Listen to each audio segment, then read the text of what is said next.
that we've heard in the last few minutes, of course, that we've got the Secretary of State, the Secretary of Defense visiting Kiev, and some of the promises. Der Außenminister und auch der Verteidigungsminister sind auf Besuch in der Ukraine gewesen und insgesamt muss man sagen, dass auch schon sehr viel Geld in die Hand genommen wurde, um auch die Ukraine zu unterstützen.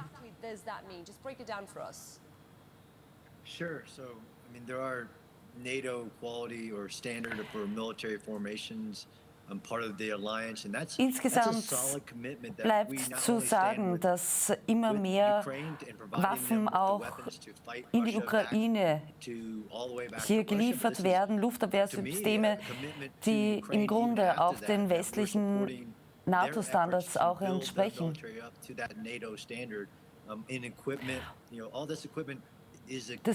Diese ganze Ausrüstung, die jetzt auch ins Land kommt, sind Geschenke, die die USA der Ukraine hier zukommen lassen.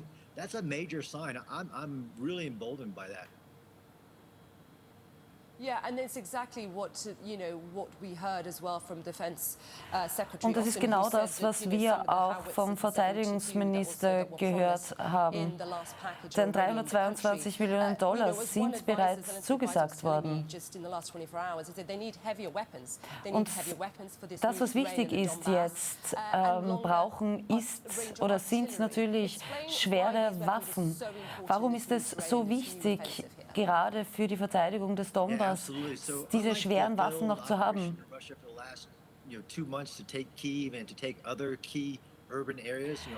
Russland ist seit über 2 Monaten damit beschäftigt, auch gewisse wichtige Regionen einzunehmen, und eine ist eben die Donbass-Region. Im Osten ist es von der Beschaffenheit flaches Land. Man kann hier alles gut überblicken und dementsprechend braucht man hier auch eine ganz andere Ausrüstung als in anderen Regionen. Und gerade auch auf lange Distanzen gibt es hier natürlich geeignetere Waffen als andere. Yeah, and I suspect, this is critical right now as we see the offensive taking place and just how bloody it's become. Let me ask you about es gibt immer mehr Auswirkungen auch aus diesem Krieg, und besonders ist zu beobachten, dass es auch immer blutiger wird. Wie sieht es denn momentan in Mariupol aus? Viele Menschen, die jetzt bereits seit Wochen auch eingeschlossen sind.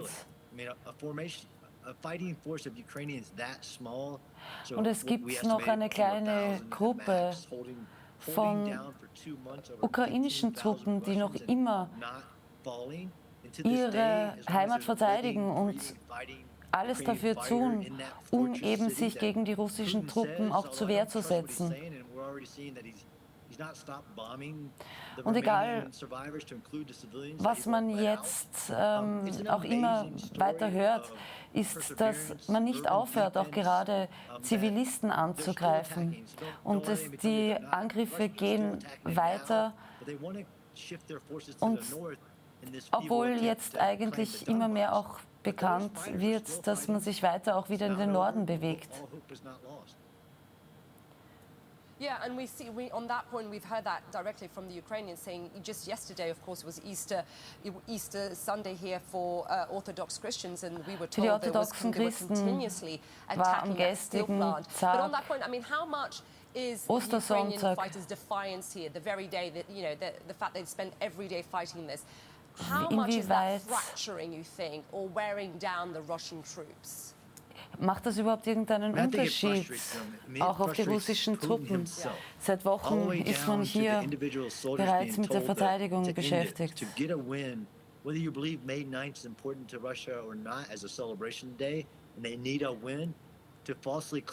Wichtig ist für die russischen Truppen jetzt vor allem eins, nämlich zu gewinnen. Man hat hier oder nimmt hier keine Rücksicht auch auf irgendwelche Feiertage. Das, was jetzt wichtig ist, man muss jetzt weiterkommen. Das, was man möchte, ist Erfolgsgeschichten erzählen zu können.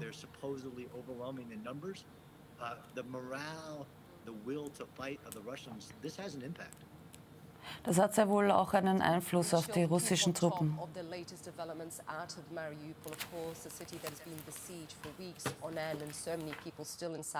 Still stuck inside the Azovstal steel plant. John Spencer in Colorado Springs. I appreciate you taking time to speak to us. Thanks, John.